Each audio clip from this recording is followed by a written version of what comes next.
rush in their blood system. Billy Embody on3.com covers SMU and joins us right now. We're live in Phoenix, Radio Row in 365 Sports. So, Billy, Kleofkoff at the basketball game, I'm sure lots of meetings.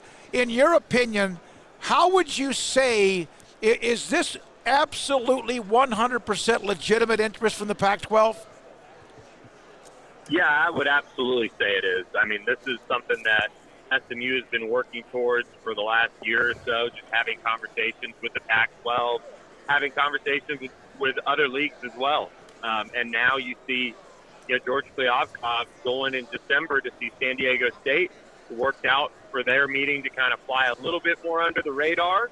But in this sense with SMU, it did leak out, and he was there, courtside, up in a suite, spent the day meeting with the administration and touring the campus. And I feel like you don't make a move like this unless there isn't legitimate interest, multiple sources backing that up, that, SMU, San Diego State, they're the favorites right now to end up at the Pac-12 when they do expand, because this media rights deal negotiation that they've been going through has not gone the way they wanted it to and gone the way they expected it to. They need more inventory with how they're going to likely be a streaming heavy component of the media rights deal for the Pac-12. And, they need to expand their league to fill that inventory. And these are the two schools right now that are really emerging as the favorites. Billy, what would stall this for SMU if it wouldn't get done?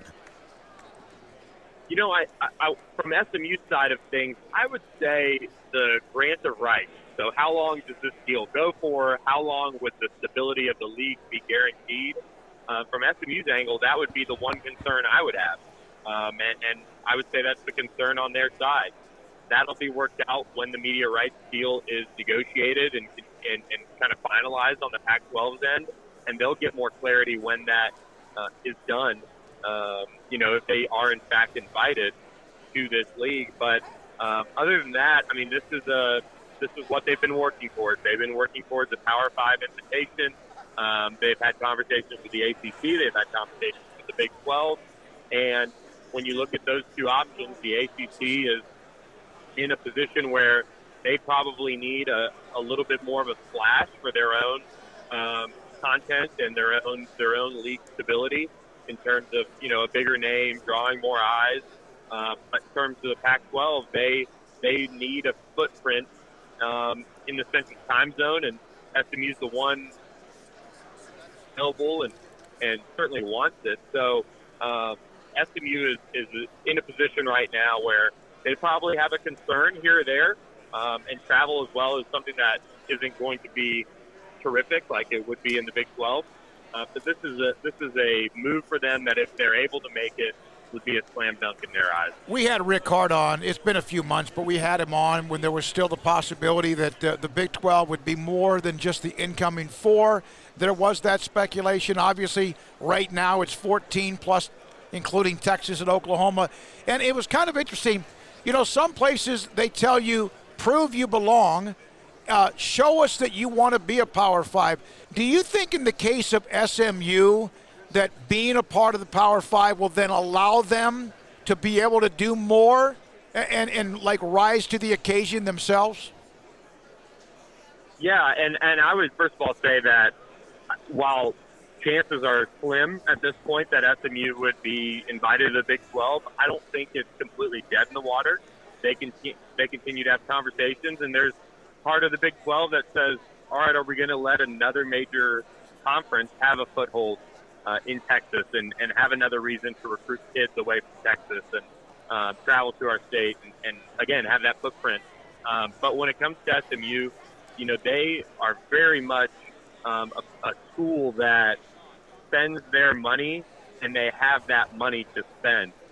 They've invested, just in the last couple of years with their $100 million football facility in the end zone being broken ground on last month, now roughly around $200 million in facility upgrades for the football program alone in the last few years. They built a brand new indoor facility. It's red brick. I mean, it is first class. There are some schools that have invested, and they've invested in facilities to get to a Power 5 type level, but not in the quality and not in that commitment that SMU does with just about everything they do. You look at all the other facility upgrades. I mean, almost $500 million since the start of the century, not including the football stadium that they've spent in terms of upgrading facilities to get them to this level. They're ready to be a part of the Power 5 in terms of their investment into the program, facilities, all of those things. They already somewhat operate on a Power 5 level budget, especially in the football program, like a lower Power 5 program. But the Pac-12 would just give them even more money in the war chest. You know, one thing that's not publicized enough in this is that SMU has around $10 million committed in a campaign that is ready to roll when the football team and the university is invited to a Power 5 program. And those commitments are all set, ready to go. They're already operating out of some of that budget for a move like this to make sure that they're not a program that comes into it and is playing catch up. They're very much trying to be a player right away. Their roster on the football side of things is starting to reflect that. And, I think they're a university that doesn't do things halfway. They really go all in, and I think a move to the Power 5 would only strengthen their position in terms of excitement, financial commitment. That's the biggest thing that stands out to me. The amount of people that are still kind of wary of their position in college athletics, just overall being a group of 5 right now, they're going to jump off and they're going to jump head first into the deep end if they do get this invite. Billy, I think about SMU and I think about schools that the Pac-12 could add. If you took it out of Dallas and transported it and put it in Bakersfield, California, I think that that would be they would have not even had a debate about this, right? If they're going to expand, it's mostly just where it is because the academic profile, the donations, like you talked about, the money, that is there at SMU.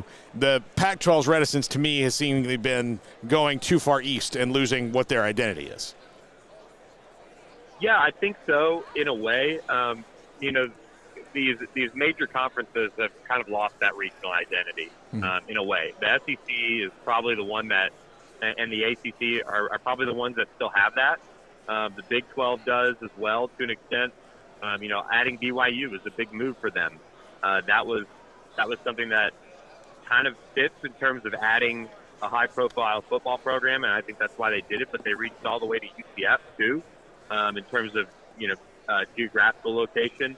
I feel like, unfortunately, that's kind of not – we're not in the days of the Southwest Conference. And I love the regional aspect of conferences and what they used to be in that respect. So I'm not necessarily a proponent of this coast-to-coast or half-the-country sized conferences. But, I think the issue with the Pac-12 that's kind of driving maybe some hesitation would be the media rights deal and how that works out, because if they're going to go streaming heavy, it's not necessarily all about television sets and the markets and getting on TV there. It's about the inventory that the network can have, or in this case, Amazon can have to put games on their streaming platform. And that's what's probably going to drive this move. And why it's likely that SMU would end up in the Pac-12 is they need more games. They need more competition across multiple sports to support a move like this on Amazon's side of things.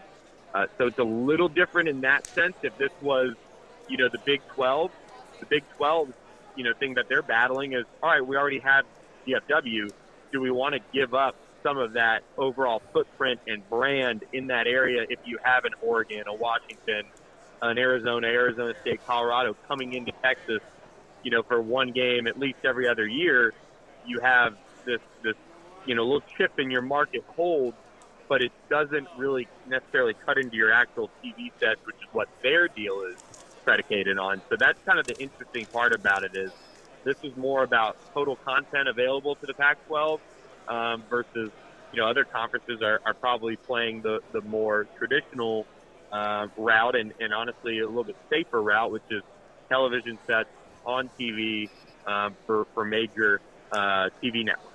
Hey, Billy, thank you. I know it's fluid. It could change in an hour. It could change tomorrow. It could change at any time, but we appreciate your insight from what your perspective and what you also know and what you've learned. Great stuff. We appreciate it. Good luck with it moving forward. Anytime, guys. Thanks for having me. Enjoy Phoenix. All right, we will and are and have, and Billy Embody on 3.com with a little bit of an insight. I did reach out